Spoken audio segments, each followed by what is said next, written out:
Hello friends, good morning. நான் உங்கள் பிரியா பேசுகிறேன். எல்லாரும் எப்படி இருக்கீங்க?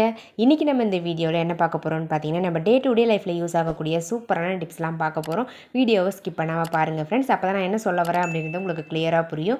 ஓகே ஃப்ரெண்ட்ஸ், இப்போ நம்ம வீடியோக்குள்ளே போகலாம். வீடியோக்குள்ளே போகிறதுக்கு முன்னாடி நீங்கள் நம்மளுடைய சேனலை ஃபஸ்ட் டைம் பார்க்குறீங்க அப்படின்னா மறக்காமல் சப்ஸ்கிரைப் பண்ணி வச்சுக்கோங்க. அதுக்கு பக்கத்தில் இருக்க பெல் பட்டனையும் ப்ரெஸ் பண்ணுங்கள். அதுக்கு பக்கத்தில் இருக்க ஆளுன்ற பட்டனையும் ப்ரெஸ் பண்ணுங்கள் ஃப்ரெண்ட்ஸ். அப்போ தான் நான் போகிற வீடியோஸ் உங்களுக்கு உடனுக்குடன் நோட்டிஃபிகேஷன் வரும். ஓகே ஃப்ரெண்ட்ஸ், இப்போ நம்ம வீடியோக்குள்ளே போகலாம். டிப்ஸ் நம்பர் 1 பார்க்கலாங்க.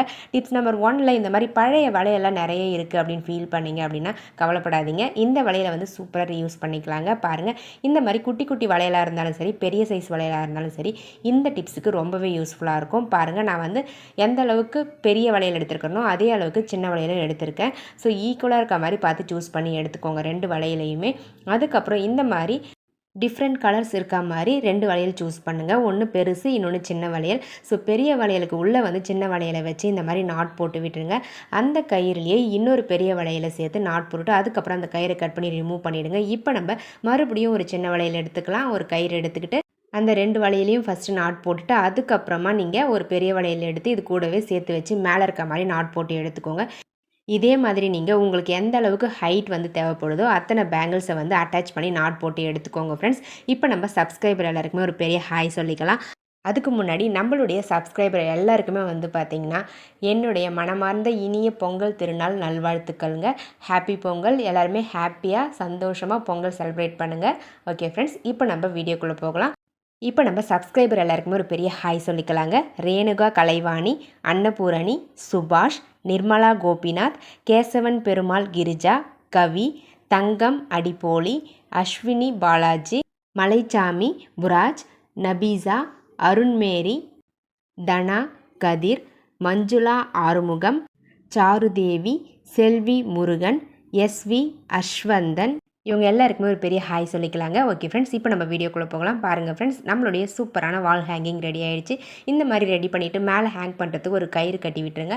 அவ்வளோதாங்க. இதை உங்களுக்கு தேவையான இடத்துல நீங்கள் ஹேங் பண்ணி வால் ஹேங்கிங்காக யூஸ் பண்ணிக்கலாம். அப்படின்னா வாசப்படியில் கூட 2 சைட்லையுமே இந்த மாதிரி ரெடி பண்ணி மாட்டி விட்டிங்கன்னா பார்க்க ரொம்ப நீட்டாக அழகாக இருக்கும். தேவைப்பட ட்ரை பண்ணி பாருங்கள். இப்போ நம்ம டிப்ஸ் நம்பர் 2 பார்க்கலாம். டிப்ஸ் நம்பர் 2ல் இந்த மாதிரி 2 ஃபுட் பாக்ஸ் இருந்தால் எடுத்துக்கோங்க. அதாவது சூப்பு சாப்பாடெலாம் வாங்குவோம் இல்லைங்களா, இந்த மாதிரி பிளாஸ்டிக் பாக்ஸ் கொடுப்பாங்க. ஸோ அந்த பாக்ஸ் கூடவே இந்த மாதிரி ஐஸ்கிரீம் ஸ்டிக்ஸும் சேர்த்து எடுத்துக்கோங்க. ஒரு 3 ஐஸ்கிரீம் ஸ்டிக் இருந்தால் போதும். அந்த ஐஸ்கிரீம் ஸ்டிக்கை ஃபஸ்ட்டு ஒரு பாக்ஸுடைய உள்பக்கத்தில் வந்து பார்த்திங்கன்னா வச்சு ஒட்டி விட்டுருங்க. அதுக்கப்புறமா வெளிப்பக்கமாக இருக்க மாதிரி இந்த ஐஸ்கிரீம் ஸ்டிக்கை மேலே இருக்க பாக்ஸுக்கு வெளிப்பக்கத்தில் வந்து க்ளூ அப்ளை பண்ணி ஒட்டி எடுத்துக்கோங்க ஃப்ரெண்ட்ஸ். இந்த மாதிரி ஒட்டி எடுத்துக்கிட்டிங்க அப்படின்னா ஒரு சூப்பரான க்யூட்டான ஆர்கனைசர் கிடச்சிரும். 2 லேயரில் இருக்கக்கூடிய ஒரு ஆர்கனைசர் நம்மளுக்கு ஈஸியாக கிடச்சிருங்க. பாருங்கள், இதுக்கு வந்து வேறு எந்த ஸ்டிக்குமே தேவையில்லை. இந்த ஐஸ்கிரீம் ஸ்டிக் மட்டுமே போதும். 2 பிளாஸ்டிக் கண்டெய்னர் இருந்தால் போதும். 2 செகண்டில் ரெடி பண்ணிடலாங்க. பாருங்கள் எந்த அளவுக்கு க்யூட்டாக அழகாக இருக்குதுன்னு சொல்லிட்டு. கீழே இருக்கக்கூடிய அந்த பாக்ஸில் நீங்கள் வெயிட்டான திங்ஸ் கூட வச்சு யூஸ் பண்ணிக்கலாம். மேலே இருக்கக்கூடிய பாக்ஸில் இந்த மாதிரி லைட் வெயிட்டாக இருக்கக்கூடிய பொருட்களை வச்சு நீங்கள் யூஸ் பண்ணிக்கோங்க. ரொம்பவே கம்ஃபர்டபுளாக இருக்கும் யூஸ் பண்ணுறதுக்கு. ரொம்ப ஸ்ட்ராங்காகவும் இருக்கும். பார்க்கவும் ரொம்ப நீட்டாக அழகாக இருக்குங்க.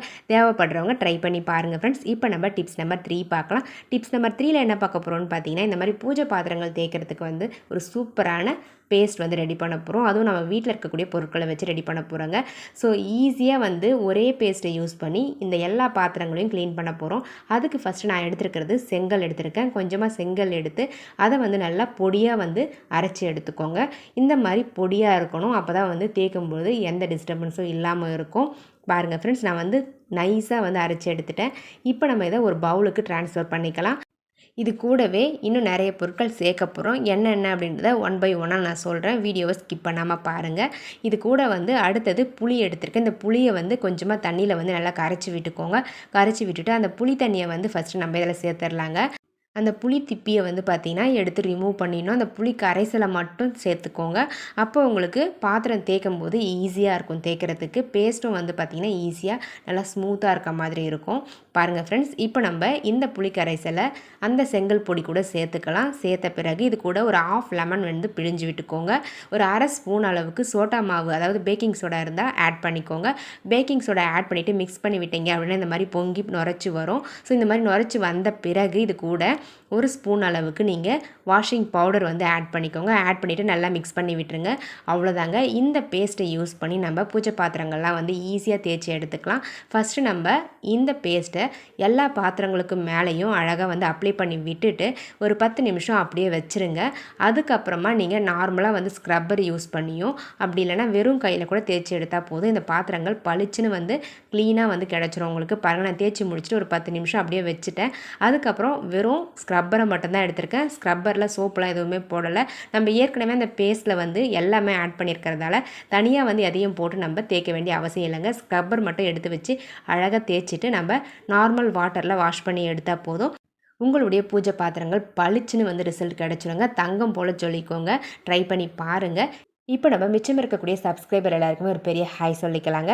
சண்முக பிரியா, தேவிகா, கனகவல்லி, சோலை ஆனந்தன், ரித்தீஷ், அபினவ், வனிதா, சரஸ்வதி, இவங்க எல்லாருக்குமே ஒரு பெரிய ஹாய் சொல்லிக்கலாங்க ஃப்ரெண்ட்ஸ். ஓகே ஃப்ரெண்ட்ஸ், இப்போ நம்ம வீடியோக்குள்ளே போகலாம். பாருங்கள் ஃப்ரெண்ட்ஸ், நான் எப்படி தேய்க்கணும் அதே மாதிரி தேய்ச்சிட்டு அதுக்கப்புறம் நம்ம ட்ரிங்கிங் வாட்டரில் வாஷ் பண்ணி எடுத்துக்கோங்க.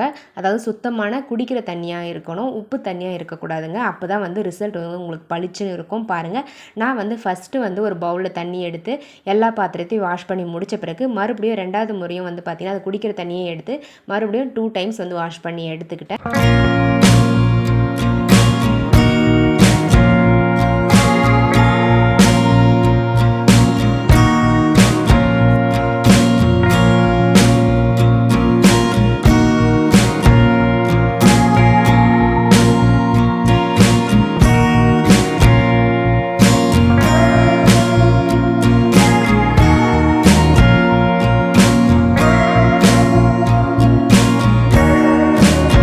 பாருங்கள் ஃப்ரெண்ட்ஸ், நான் ஃபுல்லாக வாஷ் பண்ணி முடிச்சிட்டேன். எவ்வளோ பளிச்சுன்னு இருக்குதுன்னு சொல்லிவிட்டு உங்களுக்கும் வந்து தேவைப்பட்டால் இந்த மாதிரி ட்ரை பண்ணி பாருங்கள். ட்ரை பண்ணி பார்த்துட்டு ரிசல்ட் எப்படி இருந்தது அப்படின்றத கமெண்ட் செக்ஷனில் மறக்காமல் கமெண்ட் பண்ணுங்கள். ஓகே ஃப்ரெண்ட்ஸ், இப்போ நம்ம நெக்ஸ்ட் டிப்ஸ் பார்க்கலாம். டிப்ஸ் நம்பர் 4 பார்க்கலாங்க. டிப்ஸ் நம்பர் 4ல் இந்த மாதிரி சிங்குக்கு கீழெல்லாம் வந்து பார்த்திங்கன்னா நிறைய அழுக்கு வந்து படிஞ்சிருக்கும். ஸோ இதை வந்து ஈஸியாக வந்து ஒரு லிக்விட் யூஸ் பண்ணி நம்ம க்ளீன் பண்ண போகிறோங்க. ஸோ அந்த லிக்விடை எப்படி ரெடி பண்ணுறதுன்னு ஃபஸ்ட்டு பார்க்கலாம். அதுக்கு நம்ம ஏதாச்சும் ஒரு ஃப்ளோர் கிளீனர் எடுத்துக்கலாம். அதை வந்து ஒரு 2 கப் அளவுக்கு ஆட் பண்ணிக்கோங்க. அது கூட ஒரு 1/2 லெமன் வந்து அந்த ஃப்ளோர் கிளீனர் லிக்விட் கூடவே வந்து ஃபஸ்ட்டு ஆட் பண்ணிவிடுங்க. சோடா மாவு, அதாவது பேக்கிங் சோடா வந்து ஒரு 1/2 ஸ்பூன் ஆட் பண்ணிவிட்டு நல்லா மிக்ஸ் பண்ணி விட்டுருங்க. ஸோ மிக்ஸ் பண்ணும்போது இந்த மாதிரி நுரைச்சி பொங்கி வருங்க. அது கூட அதுக்கப்புறமா லாஸ்ட்டாக வந்து பார்த்திங்கன்னா 2 கப் அளவுக்கு, அதாவது 2 கிளாஸ் அளவுக்கு தண்ணி வந்து சேர்த்து மிக்ஸ் பண்ணி விட்டுருங்க. மிக்ஸ் பண்ணி விட்டுட்டு இப்போ நம்ம இந்த லிக்விடை தான் நம்ம இதுக்கு க்ளீன் பண்ணுறதுக்கு யூஸ் பண்ண போகிறோம். ஸோ க்ளீன் பண்ணுறதுக்கு முன்னாடி ஃபஸ்ட்டு தொடப்பத்தை வச்சு நல்லா பெருக்கி க்ளீன் பண்ணி எடுத்துடலாம். அதுக்கப்புறமா நம்ம ரெடி பண்ணி வச்சுருக்க அந்த லிக்விடை வந்து பார்த்திங்கன்னா இந்த இடத்துல ஃபுல்லாகவே வந்து பார்த்திங்கன்னா தெளித்து விட்டுடலாங்க. தெளித்து விட்டுட்டு ஒரு 10 நிமிஷம் அப்படியே ஊற விட்டுடலாம். அதுக்கப்புறம் நம்ம வாஷ் பண்ணி எடுத்துக்கலாங்க. பாருங்கள், இந்த மாதிரி ஃபுல்லாக எல்லா இடத்துலையும் படுற மாதிரி அந்த தண்ணியை வந்து அப்ளை பண்ணி விட்டுருங்க. இந்த லிக்விடை அப்ளை பண்ணி முடித்த பிறகு ஒரு 10 நிமிஷம் கழித்து நீங்கள் மாப் போட்டிங்கன்னா போதும். ஈஸியாக எல்லா கரைகளுமே வந்து பார்த்திங்கன்னா உங்களுக்கு ரிமூவ் ஆகிடும். எந்த பிசு பிசுப்பாக இருந்தாலும் சரி ஈஸியாக ரிமூவ் ஆகிடுங்க. பாருங்கள் எந்த அளவுக்கு க்ளீனாக வந்து ரிமூவ் ஆகிடுச்சின்னு சொல்லிட்டு நான் அழுத்தி தேய்க்கவே இல்லை, லைட்டாக தான் தேய்ச்சேன். ரிசல்ட் பாருங்கள் எந்த அளவுக்கு பளிச்சுன்னு இருக்குதுன்னு சொல்லிட்டு. ஸோ இந்த மாதிரி ரொம்ப அழுக்காக இருக்கக்கூடிய பிளேசஸை நீங்கள் இந்த லிக்விட் யூஸ் பண்ணி ஈஸியாக க்ளீன் பண்ணி எடுத்துக்க முடியும். உங்களுக்கு தேவைப்பட்டால் நீங்களும் இதே மாதிரி ட்ரை பண்ணி பாருங்கள் ஃப்ரெண்ட்ஸ்.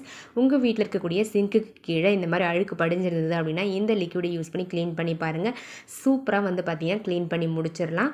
உங்களுக்கும் வந்து பார்த்திங்கன்னா கை வலிக்காமல் ஈஸியாக க்ளீன் பண்ணி எடுத்துக்க முடியும். ரொம்பவே கம்ஃபர்டபுளாகவும் இருக்கும், ரொம்ப யூஸ்ஃபுல்லாகவும் இருக்கும். இந்த டிப்ஸ் உங்களுக்கு தேவைப்படுறவங்க ட்ரை பண்ணி பாருங்கள் ஃப்ரெண்ட்ஸ். இப்போ நம்ம டிப்ஸ் நம்பர் 5 பார்க்கலாம். டிப்ஸ் நம்பர் 5ல் என்ன பார்க்க போகிறோம்னு பார்த்தீங்கன்னா, நம்ம வாட்டர் பாட்டில்ஸில் வந்து பார்த்திங்கன்னா குழந்தைங்க யூஸ் பண்ணுற வாட்டர் பாட்டில்ஸில் இந்த மாதிரி டியூப் மாதிரி கொடுத்துருப்பாங்க. அந்த பாட்டில் வந்து நம்ம மூடி உடைஞ்சாலோ பாட்டில் உடைஞ்சாலோ தூக்கி குப்பையில் தான் போட்டுருவோம். அப்படி போடாமல் அந்த பாட்டிலில் இருக்கக்கூடிய இந்த டியூப்பை வந்து சூப்பராக ரீயூஸ் பண்ணிக்கலாம். பாருங்கள், இந்த மாதிரி தேவையான அளவுக்கு அந்த டியூப்பை கட் பண்ணிவிட்டு நீங்கள் சென்டரில் ஒரே ஒரு கட் மட்டும் ஒரு பக்கத்தில் மட்டும் இருக்க மாதிரி போட்டு எடுத்துக்கிட்டிங்கன்னா இந்த மாதிரி நீங்கள் அழகாக கவர்ஸ், அதாவது பேக்கெட்ஸ் எல்லாம் க்ளோஸ் பண்ணுறதுக்கு இதை யூஸ் பண்ணிக்கலாம். ஒரு லாக் மாதிரி இதை வந்து அழகாக நீங்கள் யூஸ் பண்ணிக்கலாங்க. பாருங்கள், இந்த மாதிரி நம்ம மசாலா பேக்கெட்ஸாக இருக்கட்டும், ப்ரூ காஃபி தூள் பேக்கெட்டாக இருக்கட்டும், அப்படி இல்லைனா பருப்பு பேக்கெட்லாம் கூட இருந்தால் கூட பரவாயில்ல. நீங்கள் எந்த அளவுக்கு பெரிய சைஸில் பேக்கெட் எடுக்கிறீங்களோ அதுக்கேற்ற மாதிரி இந்த டியூப்பை வந்து கட் பண்ணி யூஸ் பண்ணிக்கோங்க. பாருங்கள் எவ்வளோ சூப்பராக இருக்குன்னு சொல்லிட்டு. ரொம்பவே ஸ்ட்ராங்காக இருக்கும்.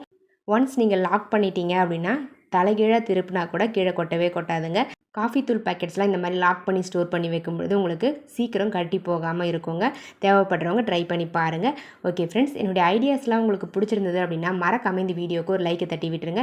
வீடியோஸும் உங்கள் ஃப்ரெண்ட்ஸ் அண்ட் ரிலேட்டிவ்ஸ் கூட ஷேர் பண்ணிக்கோங்க. மறக்காமல் நம்மளுடைய சேனலை இன்னும் நீங்கள் சப்ஸ்கிரைப் பண்ணாமல் பார்த்துக்கிட்டு இருக்கீங்க அப்படின்னா சப்ஸ்கிரைப் பண்ணி சப்போர்ட் பண்ணுங்கள். அதுக்கு பக்கத்தில் இருக்க பெல் பட்டனையும் ப்ரெஸ் பண்ணுங்கள். அதுக்கு பக்கத்தில் இருக்க ஆல் பட்டனையும் ப்ரெஸ் பண்ணுங்கள் ஃப்ரெண்ட்ஸ். அப்போ தான் நான் போகிற வீடியோஸ் உங்களுக்கு உடனுக்குடன் நோட்டிஃபிகேஷனாக வரும். மறுபடியும் நம்மளுடைய சப்ஸ்கிரைபர் எல்லாருக்குமே பார்த்திங்கன்னா என்னுடைய மனமார்ந்த பொங்கல் திருநாள் வாழ்த்துக்களை தெரிவிச்சுக்கிறேன். ஹாப்பி பொங்கல்ங்க. ஓகே ஃப்ரெண்ட்ஸ், நெக்ஸ்ட் வீடியோவில் பார்க்கலாம். தேங்க்யூ, பாய்.